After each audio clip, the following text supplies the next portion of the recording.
ئازیزان و خۆشەویستانی کەناڵی سلێمانی سڵاوتان لێبێت خۆشحاڵم لاڵقەیەکی دیکە لە پرۆگرامی ئێواری سلێمانی لەگەڵتانم لە پرۆگرامی ئەم ئێوارەیە میوانداری بەڕێز مامۆستا شێخ فواد بەرزنجیبان کردووە بەڕێزیان مامۆستای ئەدەبی کوردی و هەروەها شاعیرن پێکەوە گفتوگۆ دەکەین لەباری شێعر و ئەدەبی کوردی بینەری پرۆگرامی ئەمڕۆمان بن مامۆستا زۆر بەخێر بێ. سپاس دەکەم یاخوا بێبی تەندروست باش بن هەمیشە سەرکەوتوو بن ئینشاءڵڵا. سپاس بۆم دەرفەتە. سپاسانەکەم زۆر سپاس بۆ تۆ مامۆستا ئەگەر سەرەتا بپرسم پێناسەیەکی شێعرم بۆ بکەی لە ئەدەبی کوردیدا. واللهی شعر خۆی جانرێکی بەهێزی ینی ئەدەبی کوردیە ینی هەر لە لای هەر کەس یا هەر شاعیرێک شعر پێناسەیەکی تایبەتی خۆی هەیە بەڵام شعر ژانرێکی بەهێزە و شعر ئەتوانێ ینی بچێتە ناو ئەو شوێنانەی کە کەسی کە درکی پێناکەن ئەم بگەڕێ بە دوای ئەو بەشانەیە کە چاوی خەڵکی ئاسایی نایبینێ بتوانێت ئەو شێوانەی کە ئەیدۆزێتەوە بیکاتە وێنەیەکی شێعری و پێشکەش بە میلەتی بکایە بە خەڵکی بکایە بۆ جەماوەری کە گوێی لێ دەگرن. باشە کاتێک گفتوگۆمان کرد بەڕێزە دوتێت هەندێک کەس هەیە وازانە شێعر دەبێت بۆ خۆی بنووسێ شعر ئەوەیە کە تۆ بۆ بەرامبەرەکەتی بنووسی و بەرامبەرەکەت لە تێکدا دەمەوێت پرسیار لەسەر ئەو بابەتە بکەم تۆ شعر بۆ کێ نووسی و ڕنگدانە و شعرەکانت لای خۆت تا چەند پەسەندە؟ باسەکەی من زیاتر مەبەستەکەم لەوەدا بوو ینی شاعیر مڵکی میلەتە ینی مڵکی خۆین ینی کە دەنووسێت دەبێت خەڵک قەدری بگرێت باشە ینی لە ناو کۆمەڵگەی ئێمەدا کە ئەو گلەیە دەکرێت پشتیوانی بۆ شاعیر کەمترە ئایا ژینگەکەیە ئایا هۆکارەکانی کەیە ئەمانە گرفتن لێرە بۆ شاعیر بەڵام شاعیر دەبێت شعر بۆ خەڵک بنووسێ بۆ بەرامبەر نەک بۆ خودی خۆی دانیشە خۆی بە دیارەوە بخوێن ڕاستە خۆی چێژ ڕووتام و ئەو هەستەی ئەو جیاوازە کەدا بەڵام بۆ خەڵکە بۆی گوێی لێ بگرێ ئەو ئازار و یاخود ئەو ژانرانی کە لە ناو کۆمەلگەدا هەیە ئەو بتوانێت پێناسەی بکات لە ناو شعرەکانیدا وە خەڵک بیخوێنێتەوە باشە بەڵام ڕەنگە ئێمە کۆمەلگەی ئێمە مەجالێکی ئەو تۆ بوو ئەوە نەبێت کە ئەو پێناسە جوانە لای خەڵک کرابێ ڕەنگە شعر بە بەلادانێکی بزانن مەسەلەن لە ناو کۆمەلگەدا ینی خەڵکی بەرە و لایەکی یا ناهەموار بەرێ بەڵام بە پێچەوانەوە شاعیر و شعریش پێشەنگی کۆمەلگەن ینی ئەبێ پشتیوانی بکرێن ئەبێ پاڵپش بکرێن بۆ پێشکەشکردنی بەرهەمەکانیان بۆ ئەوەی خەڵک بیبینێ ئیتر دواییەوە خەڵک بڕیارەدا چێ لە چی ئاست و لە چی پلە و تا چەند سەرکەوتووە بێ. کۆمەڵە شاعیرێکمان هەیە کە تا ئێستش لە زەهنی نەوەکاندا دووبارە ئابنەوە بەردەوام باز دەکرێن و شعرەکانیان بوونەتە پێشەنگێک بۆ زۆرێک لە شاعرانی ئێستەی ئەوە بڵێن ئەم سەردەمە نوێ و تازەیەش پێت وایە ئەمە خەڵکە شاعیرەکان هەڵدەبژێرێت ویان لێ دەکات ببنە ئەو با بڵێن شاکارە جوانە یاخود شاعیرەکەی دەبێت خۆی بسەلمێنە خۆی ئەگەر بەشی بکەی بۆ نمونە ئێمە فۆرمی شعری بەش بکەین یەکێ لە سەرەتاکانی ینی سەرەتای دەستپێکردنی ئەدەب و شعر لە لای ئێمە مەسەلەی بەید بووە بەید مەسەلەن هێنراوە لە ناو خەڵکی ئادیا لە ناو ئازارەکانی خەڵکە مەسەن مەعاناتی خۆیان بە شێوەی بەید وتووە ینی دواتر ئەمە هاتوۆتە خوارەوانێ بۆ مەسەنەن شعری هیجایی و تا گەشتۆتە ئەروزیش تەمان شعری ئەروزی کە ئێستا ئێمە مەسەن شاعیرە کۆنەکانمان هەمووی لەسەر ئەو شێوەیە شعریان نووسیوە زۆر بەیان بۆ نمونە پیرەمێرد و نالیمان هەیە بەڵام ڕەنگە پیرەمێرد و نالی زۆر جوان لە شعری ئەروزیانی توانی بێتیان وێنەی بکەن و بنووسن بەڵام ڕەنگە ینی ڕێچکەیەکی وەک خۆیان نەبوو بێت چونکە شعری ئەروزی مەسەنەن سەدان ساڵیش پێش شاعیرانی ئێمە لە نەتەوەکانی کا بە تایبەتی لە ناو عەرەباوە لە سەردەمی جاهیلی و ئەوە نووسراوە باشە بۆیە ئێستش کە ئەی خوێنیتەوە یعنی تەواو لە سەداسەد ڕەنگە هەندێ شتی تیابێ کە مۆرکە کوردی ئەسڵیەکەی نییە بۆیە ئێمە ئەگەر بگەڕینەوە بێ بۆ ئەو بەیتانە بگەڕینەوە ئەوانە ڕەنگە کە سیرەکەی مۆرکە کوردیەکانی خۆمانی پێوێ لە ناو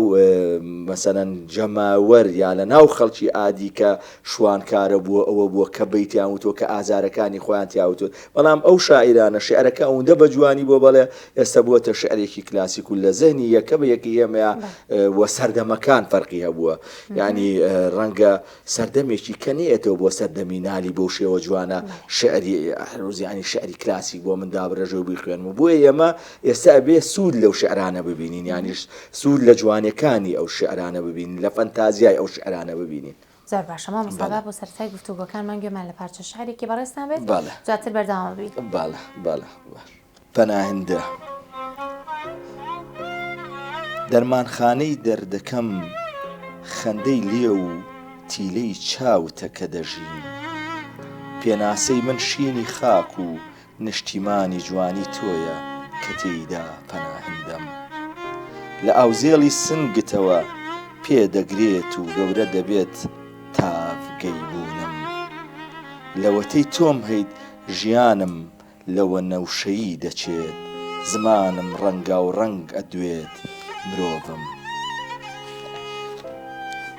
لە خەرمانی ڕژاوی هەرزن خراپترە بەدەم باوە تۆ نەبی خۆم و قسەکانم لە دەرەوەی نیشتیمانی تۆ هیچ ناوێک و هیچ بوونێکی نییە ژیانم. دەستەکانە خۆش بێت. ئەمە مامۆستا زیاتر چ ستایلێک نووسینی تۆیە؟ وەڵاهی من بۆ خۆم زیاتر لەسەر تەمان شێوەکەی دیارە شعری نوێیە بەڵام حەزەکەم ستایلێکی جیاواز ینی ڕێگەیەکی جیاواز بگرم تۆزێ شعرەکان ینی حەزەکەم چۆن ئەڵێ گلەیەکی تیا هەبی یاخود شێوەیە ئێستا ناویان ناوە غەمگین ینی تۆزێ کە هەسکەین ئێستا جەویە کەشێک لە وڵاتی ئێمە دروستبووە مەسەنەن خەڵک زوو بە ئامانج ناگا مەسەن ینی بەردەوام ئەو شانەی تۆ حەزت لێیە دوورە یا مەسەنەن لە لای من بوون ئایا چی ئەهمیەتێکی هەیە مەسەلەن یا بوون ئەبەستمەوە بەچ ئایا حەزەکەم ڕێچکەیەکی خۆم هەبێ تۆزێ ڕەنگە ئەوەندەی خۆم دیقەتما بێ ڕێگەیەکی تایبەتم دۆزی بێتەوە کە ستایلێکی جوان لەسەر شێوەی شعری نوێکە بەو شێوەیە دەنووسم. زیاتر خۆت گوێ بە چ شعرێک دەگری یا خۆت شعرێک دەخوێنیتەوانێ لە شاعیرە کۆنەکان و شعری وەڵاهی من زۆربەیان نەخوێنمەوە زیاتر مەچەند شعرەکانی پیرەمێر مەسەن حەزم لێتی بخوێنمەوە نالی حەزم لێتی وە سالم و نالی و کوردیۆمانە بوونەتەوە کارێک بۆی کە تۆ زیاتر لە ناو شعردا بۆ بچی؟ من زیاتر ئێمە جیلی ساڵی هەشتاکانین ئەو شتەی کە پاڵی پێوە ناو مەسەلەن شعری بەرەنگاری زۆر ینی زیاتر کاری کردووەتە سەر من مەسەن ئەو شعرانی کە من هەستم کردووە نیشتیمانەکەم مەسەنەن بەردەوام لە ژێر کاریگەری و شار و کوشتن و بڕین و ئەوەدا چونکە وەکو بۆم باسکردی خۆناغەکانی شعر من هەموویم باز نەکرد یەک دوانێکم باز کرد تەبان ئەمانە کاری کردووەتە سەر ئەوەی کە من مەسەن بیرکەمەوە مەسەن ئەوەی کە ئازارم ئەیە لە شعرێکا بینووسم بۆ چونکە ساڵی هەشتاکان لەگەڵ ئێستا ڕەنگە بۆ جیلی جەنابەت مەسەن وەکو خەونێک وابێ بەڵام ئێمە وەختی خۆیە هاتین مەسەن ئەو ئازاری هەمان بوو لە شعرێکە بۆ چونکە سەردەمی بەرەنگار بوونەوە بوو باشە باڵە کاتە لە ساڵی هەشتاکانەوە بەڕێستان دەستان کرد وەڵاهی من لە هەشتاکانەوە وردە وردەیتر باڵێ ینی توانیمە بۆ خۆم بدۆزمەوانێ و تۆزەتر بەڵام زیاتر لە نەوەتەکان بەدواوە ئەمجا کەوتمە سەر ئەوەی کە خولیای بمبی کەمە مەسەن ئامانج بۆ خۆم وە بە تایبەتی لەم چەند ساڵەیە ئەمجا وردە کۆم کردوونەتەوە شعرەکانم کە ئێستا لە تقریبان سێ بەرگ بەم حەجمەیە نازانم ئایا تاچی ڕادێ دوای ئەکەوێتە بەرڕەخنە و ئەوە بەڵام ڕەنگە ئەم بەشیان بڵاوکەمەوە کە ئێستا لە تەواوبوونایە و بەم شێوەیە دەردەچێت بە ناوی بارتەقای بوونەوە ئەگەر ناوەکە نەگۆڕین تا ئێستا بەو ناوە دامناوە بارتەقای بوون کە ناوی یەکێکە لە شعرەکانیش یەکێک لە شعرەکانی ناو با بڵێن کتێبەکە دەبێت بۆچی ئەو ناوت یاخود ئەو شعرت بەو ناوەداناوە وەڵاهی لە ڕاستیدا لە دووریە مەبەست لە بارتەقای بوون ینی بارتەقاواتە بەرامبەر بە ژیان چیم هەڵبژاردووە من مەسەرەن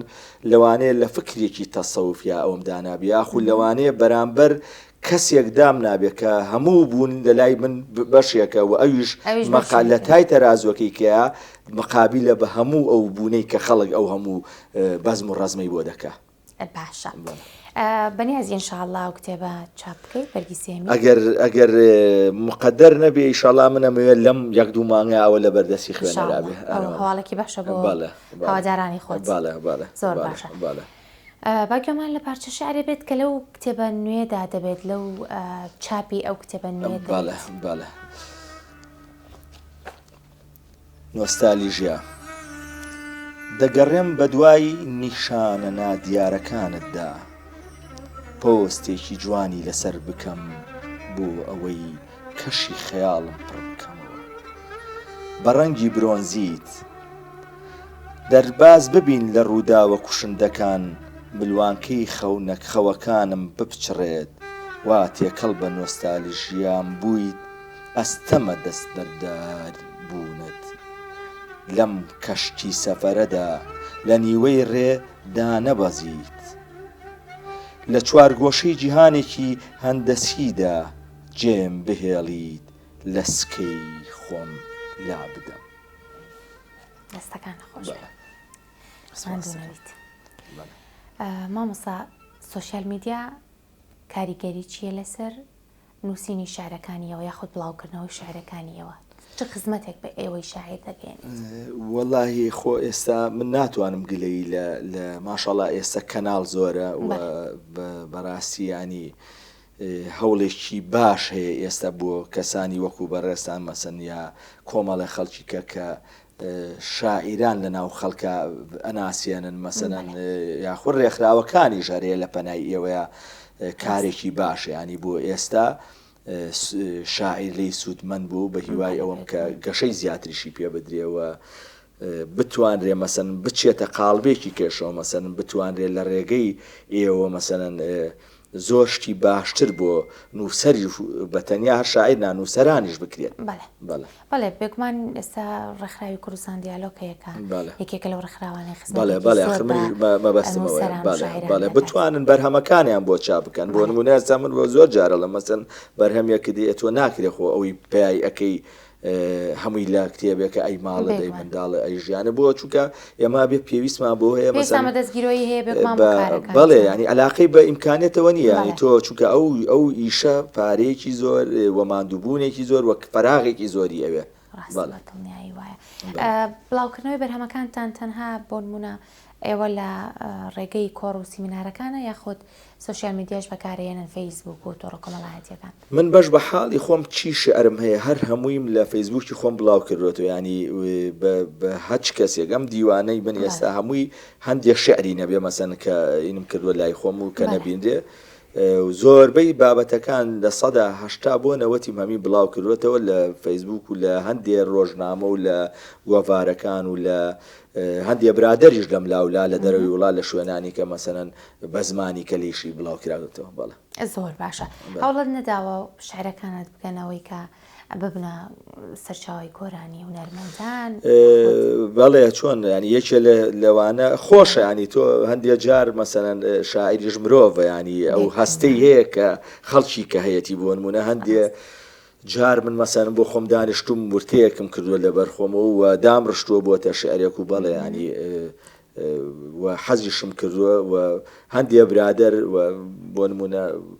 لێرەشۆ ڕێزم بۆی هەیە ڕەنگە تەندروستی باش نەبوو بۆم نردوو بۆ کاگ ئەحمەد بەرزنجی سەوتێکی خۆش دەنگێکی تەوسەوفانەی زۆر عەجیب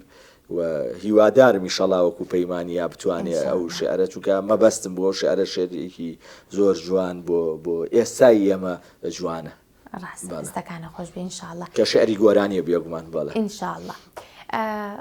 شەعر نووسین بۆ منداڵان کەمێک قورسە وەک بازەکرێ و کە من ئەو شاعیرانەی دەستەبن بۆ شعری منداڵان هەوڵت نەداوە پارچە شعرێک و زیاتر بەخشانێک بۆ منداڵان بنووسی وەڵاهی بۆ منداڵان بێگومان من شعری منداڵان بەڕاستی من گلەیشم هەیە لەسەر مەسەلەی مناڵ کە لێرەیە ما بێتم بەڕاستی ئێمە کەمتر خەمین بەرامبەر منداڵ ینی ئەوەی کە ئێمە پێویستە کاری تیا بکەین منداڵە ینی منداڵ ئەبێ بە شێوە ناسکی و پاڵپشتی و گەشە پێدان و بەو شێوەی کە متمانەی بۆ دروستەکە شعری بۆ بنووسی وە شعر ئەبێ وابێ منداڵ لی بێزار نەبێ مەسەرەن بەڵام بەداخەوە من زۆر جارە بینم وە ڕەنگە گلەیشم بەبێ و شعرانەی زۆربەی ئەوانەی کە ئەنووسێ مەسەلەن ئەنووسرێ بۆ گەوران گوێی لێ ئەگرن بە ناوی بۆ منداڵە بەڵام گەوران گوێی لێ ئەگرن ئێمە مەسەلەن تازە خەریکە مەسلەی مناڵ خەریکەتە ناو ناوان و کۆڕی بوو ئەکرێ و ئەوی بوو ئەکرێ چەند کەسانێکەیە شعر بۆ منداڵانە نووسن مامۆستا ئەمین سەپانەیە مامۆستا عەلی حەمە ڕەشید هەیە کاک ڕزگار هەیە مامۆستا ڕزگار و ئەمانە بەڵام و لەگەڵ ڕێزم بۆ بەڕێزیان و هەموو بۆ ئەوان مامۆستا لەتیف ئەڵمەد هەیە جەنابی مامۆستا شێرکۆبیەکە شعری نووسیوە بەڵام شعر نووسین بۆ منداڵ ئەبێ لە قاڵبە منداڵیەکەدا بێ ئەمە بە مامۆستا ئەڵین کاچیتە پۆلەوە بۆ نمونە پۆلی یەشی بنەڕەتید هەیە دەنگی قەڵەشێر مەسەلەن نەیبینیوە نەیویستووە ینی ئەو دەنگەی بۆ تەقلید کە باشە ئایا تۆ لە شعرێکا چۆن ئەو تەسویرە یا ئەو وێنەیە یا ئەو سەوتەی چۆن ئەهیتیە ئەمە گرنگە من وەڵایی لە ماوەی هەر بۆ ئەوەش بوو پارچەیەکم نووسی حەزەکەی وەتانە خوێنمەوە بەڵێ خۆزگە دەبوومەوە بە منداڵ یاریم دەکرد بە دووباڵ دەچووم تاوێ لە باخچە هەڵم دەمژی بۆنی خۆنچە وەرە بمبە لەگەڵ خۆت وەگرم کە وەکو خۆت با وەک تۆ یاری بکەم بە خۆڵ دەم و چاو بشۆم خاڵخاڵۆکەی جارجارە دێی نامەش بۆ خاڵم دەبەی چەندە دڵپاچی دێیت و دەچی شنەشن وا خەریکە دەفڕی واتە تۆ مۆرچێکی مناڵانە ینی قورس نەبێت ڕەنگە ئەمەی من ئێشتا زۆر نەچوو بێتە ئەو قاڵبەی کە مەسەلەن پێویستە مناڵێکی پۆلی 1 و 2 تا 3 ینی ئەو بازنەیە مەسەلەن بتوانێ لەبەریکە ڕەنگەمە بۆ 3 بۆ 6 زیاتر لە بارتر و گونجان بیانی بۆ بازنەی 2 مەسەلەن کەواتە بێ شعر لە ناسکیەکە بێ یاخود لە وشەکانی ئەوەندە کوردی تەواو بیانی تۆ خزمەتی زمانیشی تیا بکەی و جگەلەوە بە شازێکی ئەدەبی بێت کە منداڵان فێری ڕۆشتێکی جوان و بەرز بکات زۆر گرنگە مناڵان لە شعرەوە بەڵێ هەم پەروەردەیەکەی هەم زمانەکەی فێر بکەی و هەم جگەل لە هەموو ئەوانە بە نیسبەت بنەوە خۆشەویستی نیشتیمان وێنە بکەی لای مناڵ باشە و خاک و نیشتیمانەکەی خۆش بێ نەک بە پێچەوانەوە ئێمە لە دوای ئەوەی کە تفەنگی ناسی ئەمجا فێریکەی نیشتیمان چێ نا بە پێچەوانەوە لە پێشترە چونکە ئەمە لەخوا بەزیابێ سوپاسی خواژەکەین کە تا ئێستا بەو شێوەیە هەرماوی نەتەوە ئێمە میلەتێکین